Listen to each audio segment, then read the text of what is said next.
ಜೈ ಶ್ರೀರಾಮ್ ಕನ್ನಡತಿ YouTube ಚಾನಲ್ಗೆ ತಮಗೆಲ್ಲ ಆತ್ಮೀಯ ಸ್ವಾಗತ.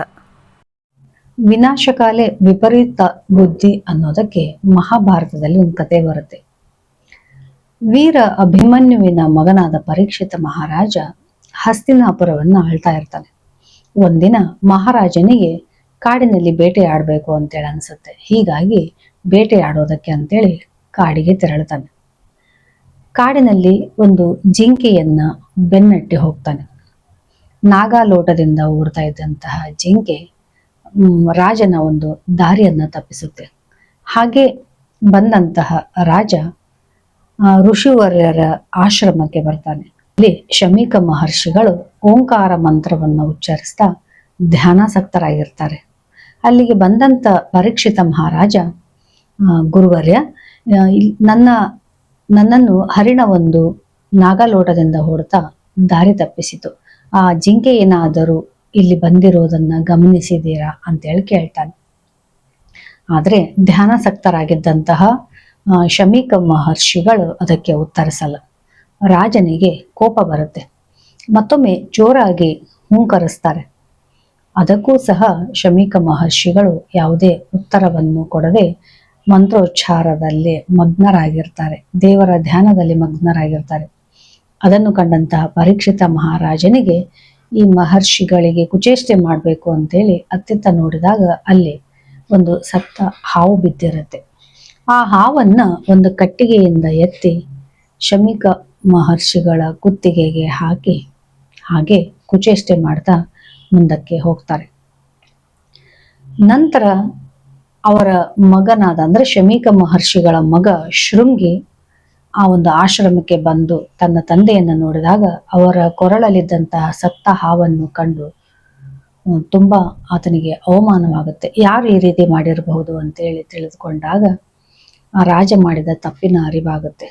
ಆಗ ಶೃಂಗಿ ಅಧಿಕಾರದ ಮದವೇರಿದೆ ಮಹಾರಾಜ, ಭೂಪತಿ ಅಧಿಕಾರದ ಮದವೇರಿದೆ, 7 ದಿವಸಗಳ ಒಳಗಾಗಿ ಹಾವು ಕಚ್ಚಿ ನೀನು ಮರಣ ಹೊಂದುವೆ ಅಂತೇಳಿ ಶಾಪವನ್ನ ಕೊಡ್ತಾನೆ. ಶಮೀಕ ಮಹರ್ಷಿಗಳಿಗೆ ಧ್ಯಾನದಿಂದ ಹೊರಬಂದಾಗ ತನ್ನ ಮಗ ಶೃಂಗಿ ಕೊಟ್ಟಂತಹ ಶಾಪದ ತಪ್ಪಿನ ಅರಿವಾಗುತ್ತೆ. ತನ್ನ ಮಗನನ್ನು ಕುರಿತು ಅವರು ಹೇಳ್ತಾರೆ, ಅರಿಷಡ್ವರ್ಗಗಳನ್ನ ಗೆದ್ದಂತಹ ನಾವೇ ಈ ರೀತಿ ವರ್ತಿಸಿದರೆ ಜನಸಾಮಾನ್ಯರ ಗತಿ ಏನು, ನೀನು ಮಾಡಿದ್ದು ತಪ್ಪು ಅಂತೇಳಿ ಹೇಳ್ತಾರೆ. ಅನಂತರ ಶಮೀಕ ಮಹರ್ಷಿಗಳು ಮತ್ತೋರ್ವ ಶಿಷ್ಯನನ್ನ ಕರೀತಾರೆ. ಗೌರವ ಮುಖ ಅನ್ನುವಂತಹ ಶಿಷ್ಯನನ್ನ ಕರೆದು ಶೃಂಗಿ ಕೊಟ್ಟಂತಹ ಶಾಪದ ಬಗ್ಗೆ ನೀನು ಪರೀಕ್ಷಿತ ಮಹಾರಾಜನಿಗೆ ವಿಷಯವನ್ನ ಅರುಹಿ ಬಾ ಅಂತೇಳಿ ಕಳಿಸ್ತಾರೆ. ಆಗ ಗೌರವ ಮುಖ ಹೋಗಿ ಪರೀಕ್ಷಿತ ಮಹಾರಾಜನಿಗೆ ಶೃಂಗಿ ಕೊಟ್ಟಂತಹ ಶಾಪದ ಬಗ್ಗೆ ತಿಳಿಸ್ತಾನೆ. ಪರೀಕ್ಷಿತ ಮಹಾರಾಜನ ಮನಸ್ಸು ಕುಂದುತ್ತೆ. ತನ್ನ ತಪ್ಪಿನ ಅರಿವಾಗುತ್ತೆ. ಅದಕ್ಕೋಸ್ಕರ ಮಮ್ಮಲ ಮರಗುತ್ತಾನೆ. ಆದ್ರೆ ಅನಿವಾರ್ಯ, ಋಷಿ ಮುನಿಗಳು ಕೊಟ್ಟಂತಹ ಶಾಪದಿಂದ ತಪ್ಪಿಸಿಕೊಳ್ಳಲು ಸಾಧ್ಯವಿಲ್ಲ, ಅದನ್ನ ಎದುರಿಸಲೇಬೇಕಂತೇಳಿ ಒಂದು ನಿರ್ಧಾರಕ್ಕೆ ಬರ್ತಾನೆ. ಏಕಸ್ತಂಭದ ಒಂದು ವಾಸ್ತವ್ಯದ ಮನೆಯನ್ನ ನಿರ್ಮಾಣ ಮಾಡಿಸ್ಕೊಳ್ತಾನೆ. ಅಂದ್ರೆ ಒಂದೇ ಸ್ತಂಭದ ಮೇಲೆ ವಾಸ ಮಾಡುವುದಕ್ಕೆ ಅನುಕೂಲವಾಗುವಂತಹ ಒಂದು ಮನೆಯನ್ನ ಕಟ್ಟಿಸ್ಕೊಂಡು ಅಲ್ಲೇ 7 ದಿನಗಳನ್ನ ಕಳಿಬೇಕು ಅಂತೇಳಿ ನಿರ್ಧಾರ ಮಾಡ್ತಾನೆ. ಅದಕ್ಕೋಸ್ಕರ ಮಂತ್ರವಾದಿಗಳನ್ನ ಆಮೇಲೆ ವೈದ್ಯರನ್ನ ತನ್ನ ಜೊತೆಗೆ ಸದಾ ಇರುವಂತೆ ಮಾಡ್ತಾನೆ. ಹೀಗೆ ದಿವಸಗಳು ಉರುಳುತ್ತವೆ. 1 ದಿನ 2 ದಿನ 6 ದಿನಗಳು ಕಳೆದು 7ನೇ ದಿನ ಪ್ರಾರಂಭವಾಗುತ್ತೆ. ಪರೀಕ್ಷಿತ ಮಹಾರಾಜನ ಮುಖದಲ್ಲಿ ಮಂದಹಾಸ ಎದ್ದು ಕಾಣುತ್ತೆ.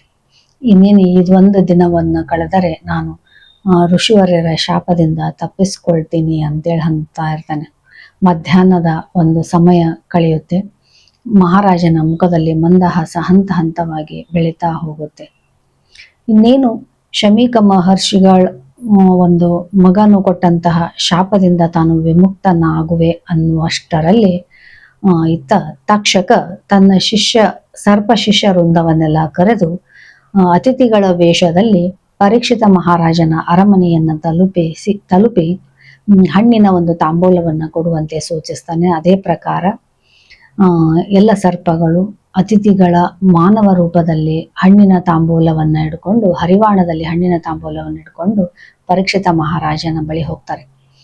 ಆ ಹಣ್ಣುಗಳಲ್ಲಿ ಒಂದು ಹಣ್ಣಿನ ಮೇಲೆ ತಕ್ಷಕ ಕಪ್ಪು ಕಣ್ಣಿನ ಕೆಂಪು ಕ್ರಿಮಿಯಾಗಿ ಆ ಹಣ್ಣಿನಲ್ಲಿ ಕುಳಿತು ಅರಮನೆಯನ್ನ ಪ್ರವೇಶ ಮಾಡ್ತಾನೆ. ಆಗ ಇನ್ನೇನು ಕೊನೆಯ ಒಂದು ಕ್ಷಣ, 7 ದಿನಗಳ ಅವಧಿ ಮುಗಿದು ಹೋಯಿತು ಅನ್ನುವಂತಹ ಸಂತಸದ ಕೊನೆ ಗಳಿಗೆಯಲ್ಲಿದ್ದಂತಹ ರಾಜನಿಗೆ ಆ ತಾಂಬೂಲವನ್ನ, ಹರಿವಾಣದಲ್ಲಿರುವಂತಹ ಆ ಹಣ್ಣುಗಳ ತಾಂಬೂಲವನ್ನು ಪಡ್ಕೊಳ್ತಾನೆ. ಅದರ ಮೇಲಿದ್ದಂತಹ ಆ ಕ್ರಿಮಿ ಆತನ ಕಣ್ಣಿಗೆ ಬೀಳುತ್ತೆ. ಆಗ ಪರೀಕ್ಷಿತ ಮಹಾರಾಜ ಆ ಕ್ರಿಮಿಯನ್ನ ಹಿಡ್ಕೊಂಡು, ಅಂದ್ರೆ ಆ ಕೆಂಪು ಕ್ರಿಮಿಯನ್ನ ಹಿಡ್ಕೊಂಡು ತನ್ನ ಕೈ ಮೇಲೆ ಬಿಟ್ಕೋತಾನೆ.